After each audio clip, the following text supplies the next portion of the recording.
Thank you very much, guys. Welcome back to the desk. I just want to say that with that victory, we do have 3 of the 5 regions already locked in for the playoffs. Korea, China, and now North America. Depending on how the last game of the day goes, Europe may not be making it to the playoffs for 2 years running at the All-Stars.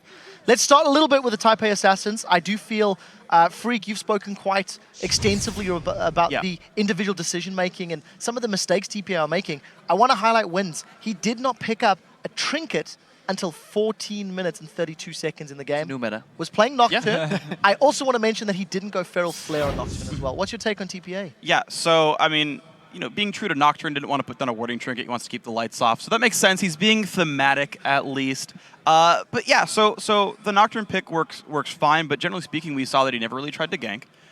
He actually out-CS'd Meteos for what it's worth. But yeah, not going Feral Flare despite farming non-stop for like 20 minutes and not doing anything there.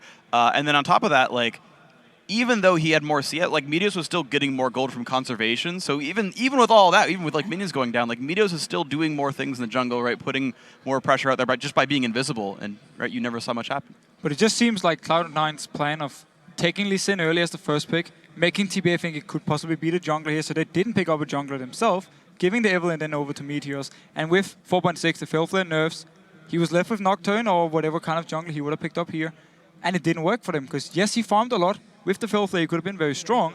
However, he bought the Elder Lizard. Nothing really came from it, even though he was so farmed. And I feel like Cloud9, in the first start of the Champ Select, just really played it so well. I think they tricked TPA as well. Yeah, I think they really did. I want to talk about actually the kind of turning point of that game as we move into a replay here where we saw those kills come down into the bottom lane. So let's go ahead and pull that up actually, because it's quite interesting.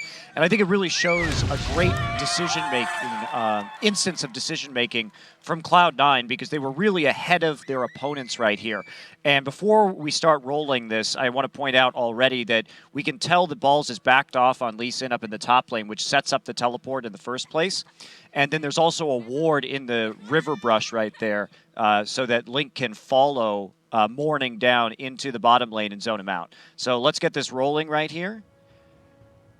And right away you see the teleport coming in, which means a delayed teleport, but Meteos was already set up right there, so it makes it quite easy to get the first kill, and then turn around onto Jay. Now in the mid lane at the same time, we're watching Link and Morning duke it out, but that prevents the LeBlanc roam to pick up any kills at all after that. And indeed, the ward in the brush allowed Link to see past to get that damage down and then pick up a kill onto Morning as well. So it's just that power of the decision-making. You can see the setup and the power that exists in having the plan in place and forcing your opponent to react. So they were just really set up for that. They knew all of the possible outcomes, and then they just turned it really quickly. Yeah, I agree with Krister here.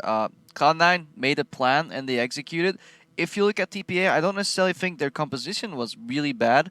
I think they could have played it a lot better. Their bot lane underplayed their matchup. Top lane, Renekton should be able to hold his own.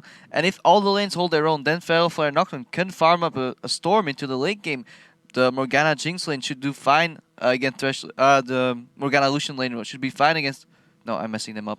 TPA's lane, Morgana Jinx, double trap combo should beat Thresh Lucian, or should at least be going equal. And they weren't beating them. They were getting hooked. Then Black Shielding afterwards. They just weren't playing their matchups correct. And then Wins was completely invisible on top of that. I mean, he didn't even buy a trinket. He was on tilt. TPA just didn't have a plan. Well, closing thoughts from Fischer? Well, it was pretty much the story of the game. Cloud9 didn't even need the shot calling. They didn't need to rotate around the map or anything. They just outplayed TPA individually. And it was the whole thing going in here. So now, as a European, for Fnatic, I actually believe Fnatic will win the game, and I hope now Eurobucks can go to the semifinal. Well, every time you voted for them in the past, it hasn't worked out yet. It is day 2. Just letting you know. Anyways, guys, we are ready for the interview, so let's send it over to Sharks, who's sitting by with